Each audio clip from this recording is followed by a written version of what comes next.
May magpapaalam, papalit si Michael Jordan. So itinanghal na Eastern Conference Finals MVP. Hindi si Tyrese Haliburton. Asang-asa pa naman din mga idol ang New York Knicks fans na aabot pa sa Game 7 ng series. Nagpagawa ba naman sila ng cup na to? Sa awarding ceremony, hindi lang Indiana Pacers ang pinalakpakan dahil si Reggie Miller nakatanggap din ng mainit na sigawan sa crowd. Siya na rin ang nagbigay ng Bob Cousy Trophy mga idol sa Eastern Conference Champion ang Pacers. Well, hindi lang ang New York Knicks mga idol ang natapos ang season dahil permanenteng magpapaalam na rin ng TNT broadcast sa mga NBA fans. Papalitan sila ng ABC kung saan isa sa contributor mga idol ay walang iba kundi ang legend at 6-time NBA champion Michael Jordan. Congratulations to TNT on a fabulous, unbelievable run. It's coming to an end.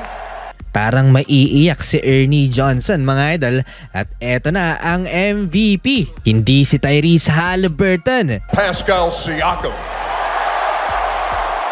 Hype naman si Tyrese at mukhang proud kay Pascal mga idol, ang one-time NBA champ. Marami sigurong nagtataka mga idol kung bakit si Pascal Siakam.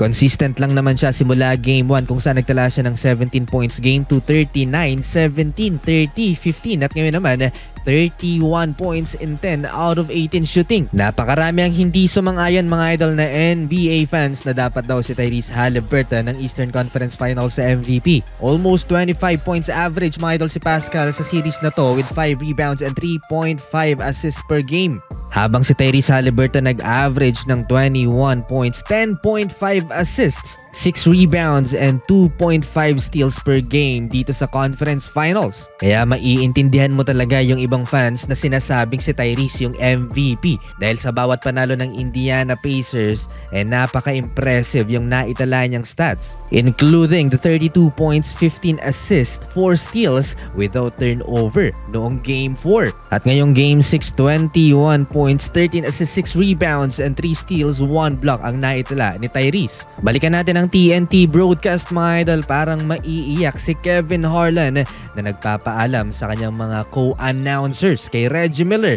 at kay Stan Van Gundy. We've had so many great ones here.